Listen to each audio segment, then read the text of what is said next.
우리 다 같이 시편 4편 1절로 3절의 말씀을 봉독합니다.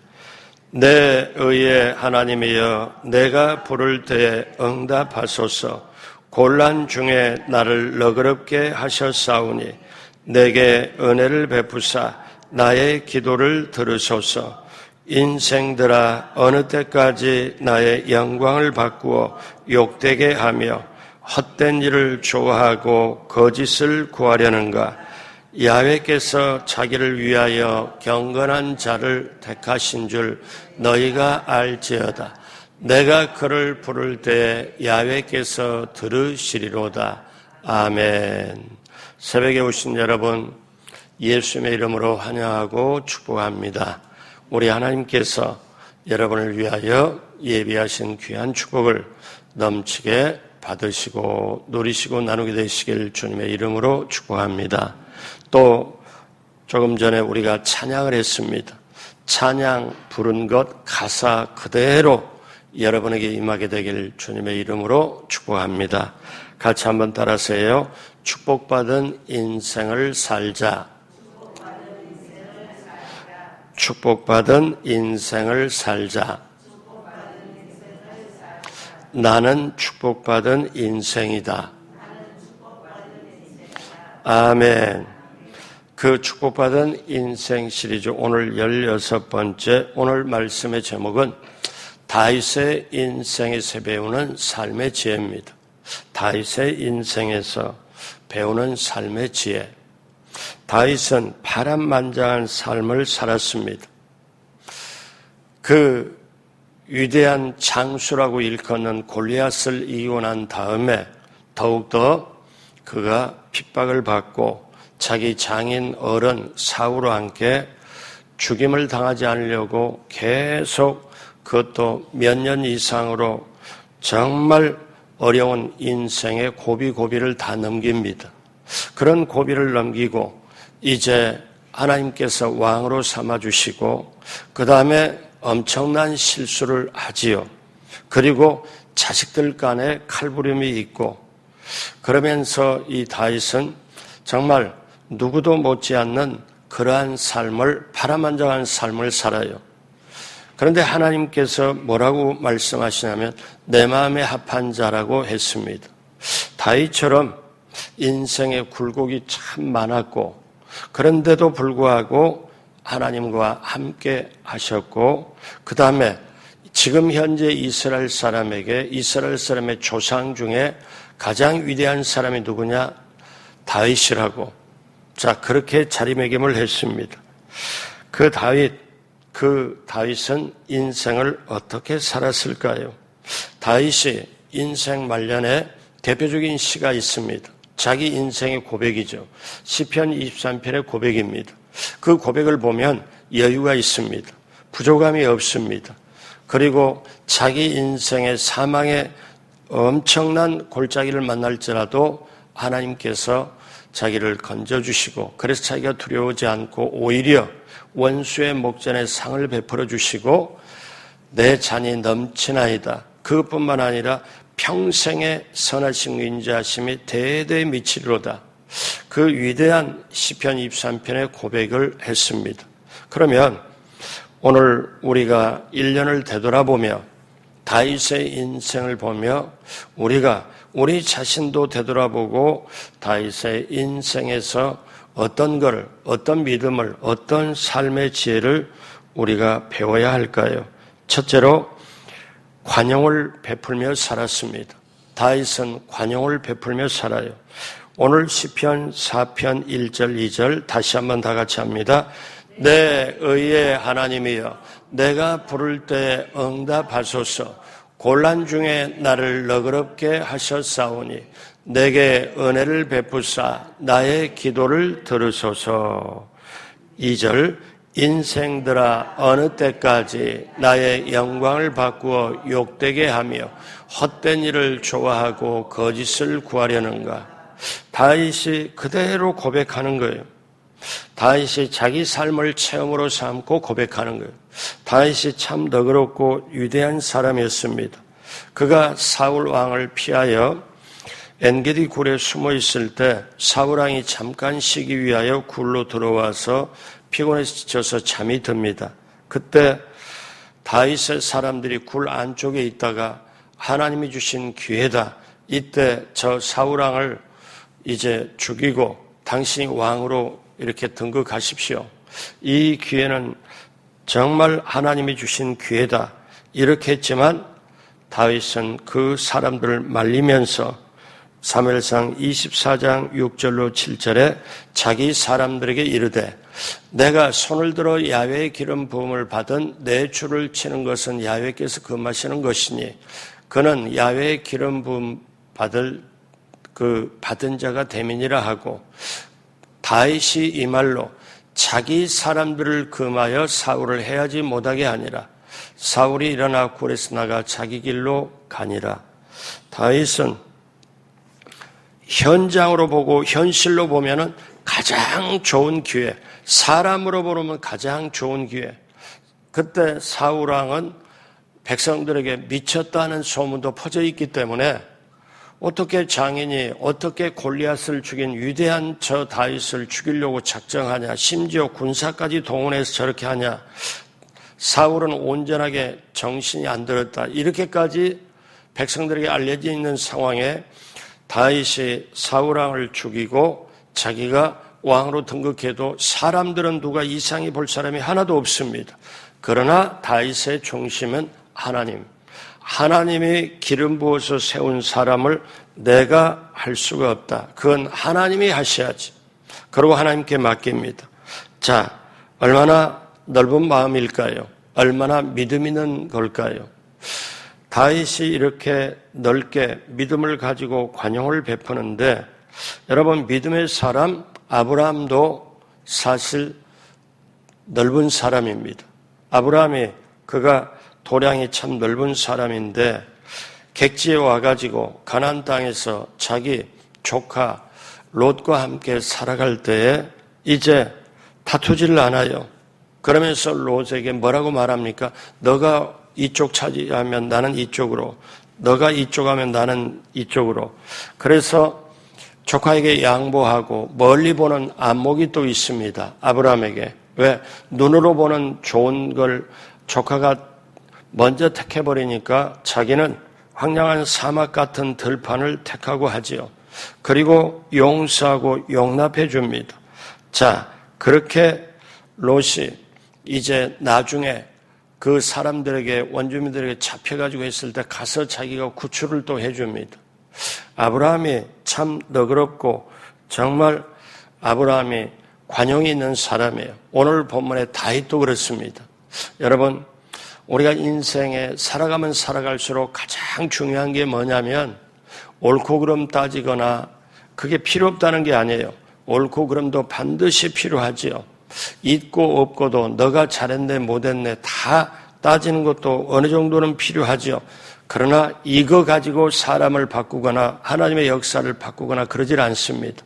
그 위에는 하나님의 사랑, 하나님의 용서, 오늘 말씀처럼 관용, 너그러운 마음이 하나님의 역사를 나타냅니다. 그래서 사도 바울이 빌립보서 4장 5절 다 같이 합니다. 너희 관용을 모든 사람에게 알게 하라. 주께서 가까우시니라. 관용을 베풀어서 모든 사람을 알게 하라. 오늘 다윗은 정말 넓은 사람이었습니다. 그리고 그 넓은 마음, 관용을 가지고 베풀면 살았습니다. 둘째로 다윗은 경건하게 살았습니다. 오늘 3절, 4절 다 같이 합니다. 야훼께서 자기를 위하여 경건한 자를 택하신 줄 너희가 알지어다.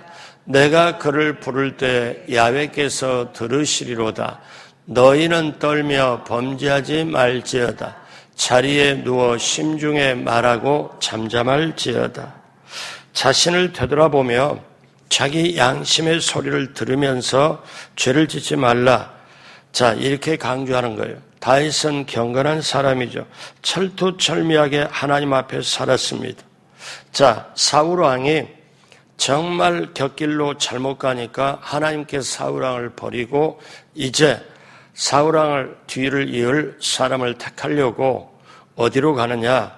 이제 다윗의 아버지 이새의 집안으로 갑니다. 그리고 이제 사울 왕을 대신할 왕을 뽑는 자리에서 형들이 그렇게 옷을 갈아입고 때 빼고 광내고 그 당시 왕보다도 더 귀한 역할을 하는 사무엘 선지자가 자기 집으로 오니까 다 정말 의관정제하고 이렇게 기다리고 있었는데 형들이 그렇게 다 누가 뽑힘 받을까 하고 있었는데 다윗은 그때 막내라 말째라 양을 치러 밖으로 나갑니다.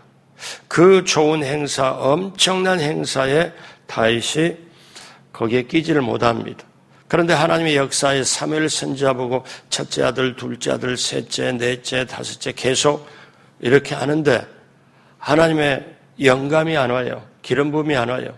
그러니까 사무엘 선지자가 그렇게 7 아들 딱 이렇게 보고 더 남은 아들이 없냐 이렇게 묻습니다. 그러니까 이새 다윗의 아버지가 뭐라고 말하느냐. 사무엘상 16장 11절에 또 사무엘이 이새에게 이르되 내 아들들이 다 여기 있느냐. 그러니까 7 아들 다 이렇게 면접을 보는데 사실상 아니거든요. 근데 사무엘 선지자가 물으니까 이새가 올바로 대답할 수밖에요. 이새가 이르되 아직 막내가 남았는데 그는 양을 지키나이다. 양을 지키나이다. 자, 그래서 사무엘이 이새에게 이르되 사람을 보내어 그를 데려오라. 자, 데려오라. 뭐라고 말합니까? 그가 여기 오기까지는 우리가 식사 자리에 앉지 아니하겠노라. 자, 그를 데려오라. 데려오면 그 다음에 보고 그 다음에 식사를 하겠다. 그러니까 대통령보다 유명한 더 영향을 끼치는 그 당시 왕보다 영향을 끼치는 사무엘 선지자가 이새의 집안에 딱 떴습니다. 그랬을 때 어때요? 그 이새의 집안에는 영광 중에 영광이죠. 음식 잘 차려놓고 옆에다 놓고 지금 대접하려고 그러는데 아들들부터 먼저 보자. 내가 하나님이 맡겨준 일부터 먼저 처리하자. 그리고 보는데 아니어서. 그러니까 오죽했으면 성경에 이런 말까지 기록할까요? 그가 오기까지는 내가 식사 자리에 같이 앉지 않겠다. 식사가 중요한 게 아니라 너희들은 지금 식사를 엄청나게 준비를 하고 귀하게 준비했지만 그게 문제가 아니고 내가 지금 하나님이 나한테 시킨 일. 자, 그래서 결국 양을 치던 다윗이 옵니다. 다윗이 왔을 때 하나님이 뭐라고 말씀하면 사무엘 이 사람이다. 그래서 기름 부음을 합니다. 그리고 장차 왕으로 세우고 요즘 말로 말하면 안수를 하지요. 자, 그렇게 해서 다윗은 왕으로 이제 차기 왕으로 선점, 즉 택함을 받습니다. 그리고 이제 그렇게 택함 받고 하는 때 사무엘상 16장 36절에 이제 골리앗과 만나지요. 그랬을 때 주의 종이 사자와 곰도 쳤은즉 살아계신 하나님의 군대를 모욕한 이 할례받지 않는 블레셋 사람이리까 그가 짐승의 하나와 같이 되리로다. 그러니까 다윗의 눈에는 저 2m 80 정도 되는 골리앗이 뭘로 보느냐 하면 자기가 양을 칠 때 사자나 곰이 와서 돌로 치든 막대기로 치든 해가지고 양을 구출해냈는데 저 사람을 뭘로 보느냐면 일반 세상의 엄청난 장수로 보는 게 아니라 짐승의 하나로 봅니다. 이건 하나님의 관점에서 보는 거예요. 그래서 어떠냐? 결국 이거를 보고 하나님이 다윗의 이 중심을 보고 택한 거예요. 골리앗이 그때 딱 했을 때도 뭐라고 말하냐면 너는 칼과 창과 단창으로 내게 오거니와 나는 만군의 야훼 하나님의 이름으로 너에게 간다. 여러분 그랬을 때 하나님의 가슴이 얼마나 시원했을까요? 이 이스라엘 군대와 여기에 저 블레셋의 그 모든 것이 골짜기를 앞두고 다 진치고 있는데 골리앗 장수가 나와서 하나님을 모독하고 이스라엘 군대를 모독하고 그럴 때 다윗이 심부름 딱 가서 딱 보니까 저 짐승의 하나가 어떻게 살아계신 하나님을 모욕하냐. 그래서 다윗이 지금 하나님하고 상의도 안 하고 하나님이 뭐라고 하지도 않았는데 다윗이 뭐라고 하냐면 너는 칼과 창과 단창으로 무장해서 오지만 나는 만군의 야훼의 이름으로 너에게 가노라.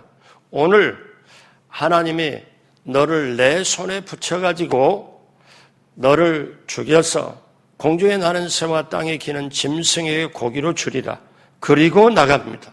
그러니까 하나님이 지금 어떻게 해요? 하나님의 이름으로 가고 하나님을 높이고 하나님의 모든 걸 살리면서 그렇게 가는 다윗에게 하나님이 함께하지 않겠습니까? 그리고 사울 왕이 내가 가겠다. 아무도 나서지 않습니다. 사울 왕이 뭐라고 하냐면 저 나가서 골리앗을 이긴 장수에게 군인에게 내가 내 딸을 주어 내 사위로 삼겠다. 이렇게 말해도 목숨이 아까운 거 누구도 안 나가요. 근데 다윗이 그렇게 선포하고 나가겠다고 하니까 사울 왕이 사울 왕도 장수거든요. 자기 갑옷 모든 걸 갖다 다윗에게 딱 주니까 다윗이 입고 나가려고 보니까 발에 끌려. 그래서 다 벗어버리고 평상시 복장에다가 물매 이렇게 작은 돌 5개 취해가지고 어떻게 합니까? 나갑니다. 여러분 환경으로 보면 말도 안 되죠. 그런데 다윗이 돌려가지고 딱 물매를 놓았을 때 그게 세상에 이 투구와 갑옷과 이 사이에 딱 나오고 두 눈이 나오고 그 두 눈 사이에 이마가 거기만 딱 보이고 나머지는 다 무장을 골리앗이 했는데 이 돌이 가더니 어떠냐면 두 눈 사이에 바로 이게 비어있는 여기에 박혀요. 성경은 이마에 박혔다고 그래요. 저는 우리나라 말로 참 골 때렸습니다.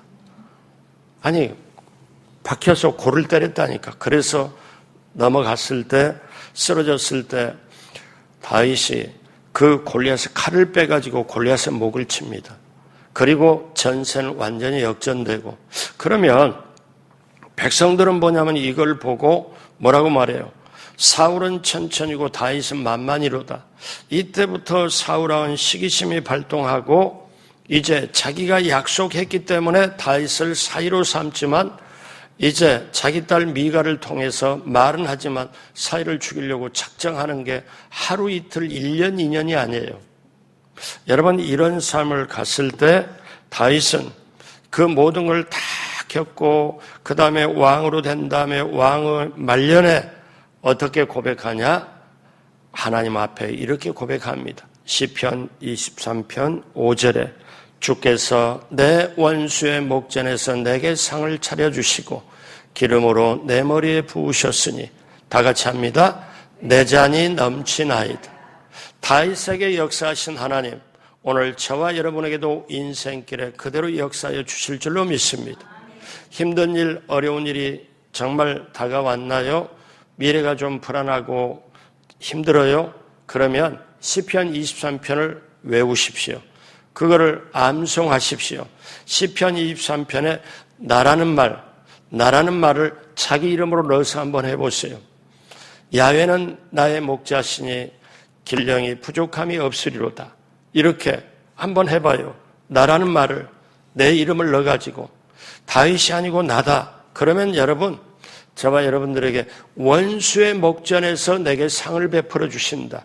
다윗은 일생을 보면서 이 고백을 하지만 여러분 이 고백이 하나님을 믿는 이 새벽에 오는 저와 여러분의 고백이 될 줄로 믿습니다.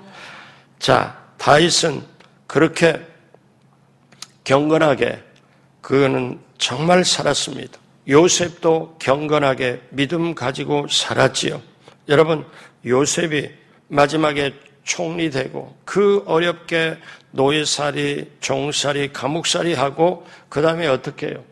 요셉은 자기의 팔아버린 그 형들이 아버지 야곱이 떠난 다음에 너무너무 힘들어할 때 오히려 형들을 위로하고 격려하고 품어줍니다.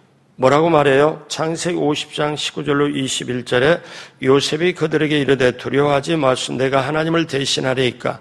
그러면서 올바로 표현합니다.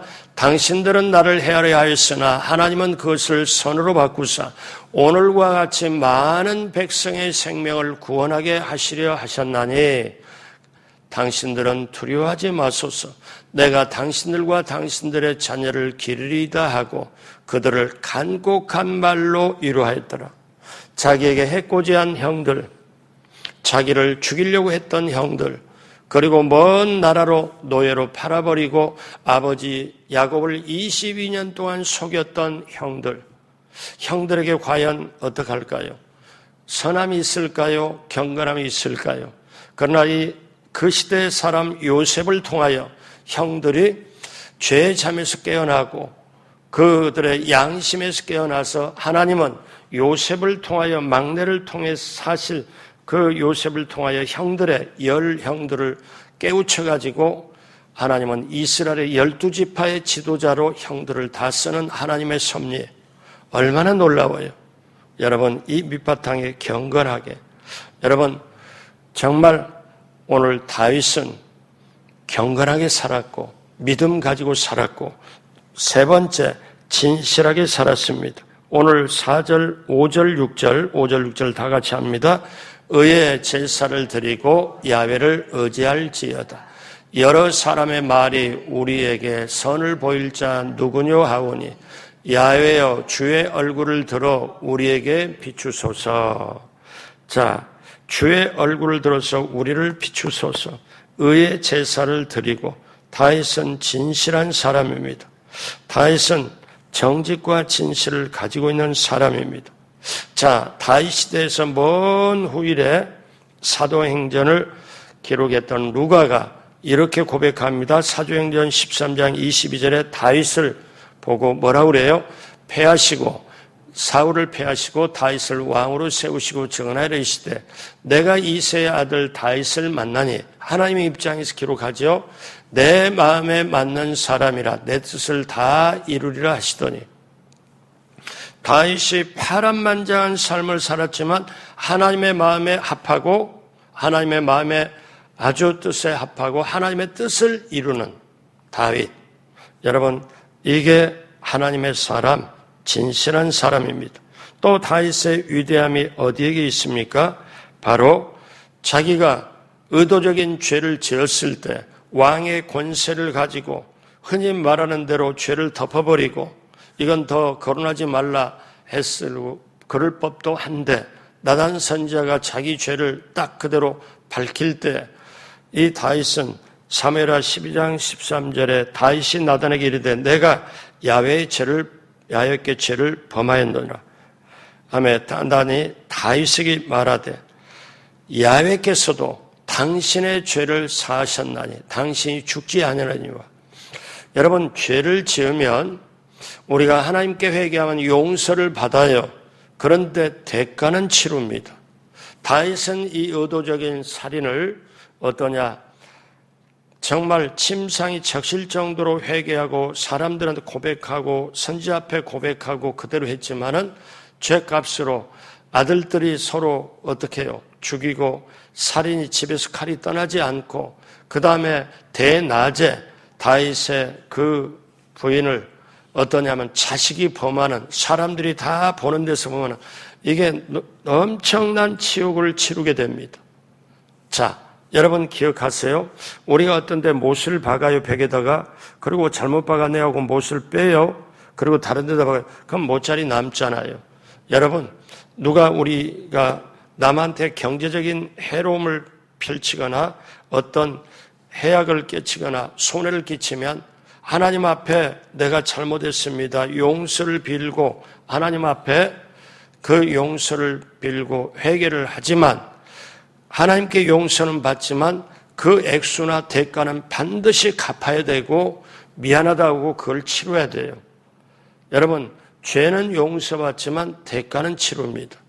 오늘 저와 여러분들의 큰 죄, 우리는 죽었다 깨나도 우리 힘으로 예수 믿고 하나님의 자녀가 되고 천국 갈 수가 없으니까 우리는 인류가 도저히 지불할 수 없으니까 죄는 대가가 있고 죄의 삭은 죽음인데 이거는 우리가 지불 못하니까 하나님이 직접 인간의 몸으로 오셔가지고 직접 대가를 지불하고 예수님으로 지불하고 우리가 그걸 믿음으로 죄사함을 받는 것인데 여러분 우리가 알아야 돼요. 왜냐? 정말 우리가 진실하게 이렇게 정말 삶을 살려면 같이 한번 따라하세요. 죄는 멀리, 회개는 빨리, 하나님께는 가까이. 아멘. 그렇게 되시길 주님의 이름으로 축복합니다. 그래서 민수기 14장 8절에 야훼께서 우리를 기뻐하시면 그 땅으로 인도하여 들이시고 그 땅을 우리에게 주시리라. 이는 과연 젖과 꿀이 흐르는 땅이니라. 여러분, 여호수아가 이렇게 고백을 합니다. 여호수아가 앞만 보고 다녔고 여호수아처럼 진실한 사람이 없어요. 성경에 여호수아가 실수했다 없습니다. 여호수아는 하나님이 모세와 함께한 걸 그대로 보고 모세가 말한 대로 아말렉 전투에서도 그대로 순종했고 바란 광야에서도 어떻게 합니까? 그 이스라엘의 12전통을 하나 들어갔다 나와라 그대로 순종했고 여호수아는 앞만 보고 모세에게 순종했고 하나님께 순종했고 그대로 하나님이 기뻐하시면 우리가 그 땅으로 들어가리라. 그리고 여호수아 마지막에 여호수아는 이스라엘 백성을 놓고 뭐라고 위대한 고백을 하느냐. 여호수아 24장 14절로 15절 여호수아가 인생을 다한 다음에 마지막에 이스라엘 백성 놓고 고백합니다. 같이 14절 15절 합니다. 그러므로 이제는 야훼를 경외하며 온전함과 진실함으로 그를 섬기라. 너희 조상들이 강 저쪽과 애굽에 섬기던 신을 지어버리고 야훼만 섬기라. 만일 야훼를 섬기는 것이 너희에게 좋지 않게 보이거든 너희 조상들이 강 저쪽에서 섬기신 신들이든지 또 너희가 거주하는 땅에 있는 아모리 족속의 신들이든지 너희가 섬길 자를 오늘 택하라. 오직 나와 내 집은 야훼를 섬기겠노라고 하니 여호수아 마지막에 여호수아 너희는 다시는 우리 선조처럼 저 애굽에서 세상을 섬기고 다른 이웃들의 이방 나라의 신을 절대로 섬기지 말고 오직 너희는 하나님만 섬기라. 나와 내 집은 오직 나와 내 집은 하나님만 섬기겠다. 여호수아의 마지막 어때요? 진실로 섬겨라. 이걸 강조하잖아요. 여러분, 다윗은 진실한 사람이었고 여호수아도 진실한 사람이었습니다. 자, 마지막으로 네 번째, 다윗은 기쁨으로 살았습니다. 오늘 7절, 8절 다 같이 합니다. 주께서 내 마음에 두신 기쁨은 그들의 곡식과 새 포도주가 풍성할 때보다 더하니이다. 내가 평안히 눕고 자기도 하리니 나의 안전하게 살게 하시는 일은 오직 야훼시니라. 그러니까 수확을 거두면서 하나님 앞에 이렇게 기쁨을 주시는 건 하나님이고 내가 안전하게 사는 것도 하나님의 은혜다. 이거를 다윗은 오늘 마지막으로 고백을 해요. 여러분, 다윗은 찬양의 사람이고 시와 찬미가 끊임없이 정말 하나님을 찬양했던 사람이에요.